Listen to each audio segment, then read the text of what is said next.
I built 2 new Air-Prune beds this winter, and I wanted to talk about the mix that I use to ensure that the bed stays really rich for growing out trees, very loose and well draining, and but also you want to hold moisture. You don't want it to be too well draining. You want it to hold a lot of moisture to grow really healthy trees. We've used this, I've talked about this actually, you can find it up here, just to grow nut trees and fruit trees, a lot of our nursery crops, especially anything with a taproot.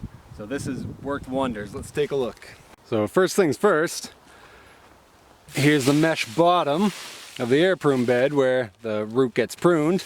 And then I'll put a layer of leaves, especially if some of them are wet and half decomposed leaves, on top. And that will make a nice water retention base at the bottom of this, as well as slowly breaking down, providing nutrients and fostering a nice fungal dominated soil, which is what trees prefer. Then on top of that, I have compost from our chicken yard from last year that is just beautifully finished, but also still has a few chunks like corn cobs or whatnot, and that'll all hold moisture and retain and break down and make fertility in the bed.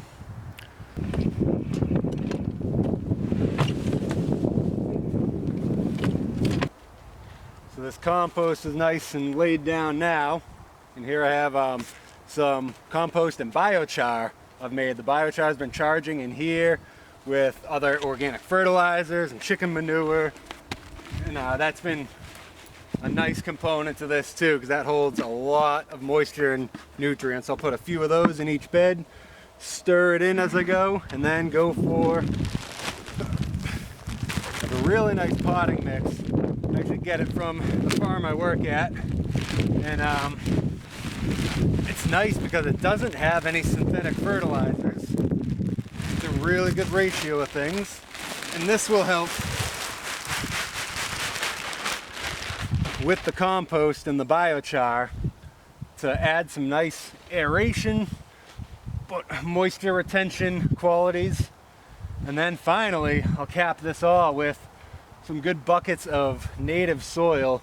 Then you get some clay in there, clay in the mix. Ooh, get one of these big grubs, save that for the chickens. Then you also get some grit, some sand in there. You know, trees want a little bit of grit in there too. It provides calcium. They can actually mine nutrients out of rocks like granite and whatnot. So that's good to have in there. And then the clay helps to just a little bit of, if we did this all with clay soil, it would get a little compact. But when you add that to this fluffy material, it adds just enough of that native clay and silt and sand, and just even some of that native soil bacteria to help this. So that'll go on top of this, and then fill it as to the depth we need, put our seeds in, and then cover it all with leaves or wood chips or whatever you choose. But we'll keep building this up, and I'll catalog it as the year goes and how the trees are growing in it. It works wonderfully.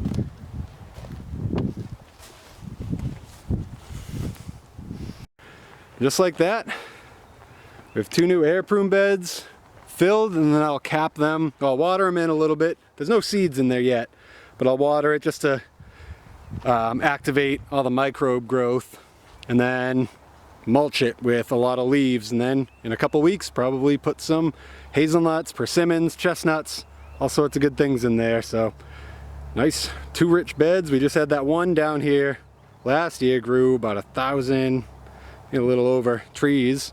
So these will expand our nursery quite a bit.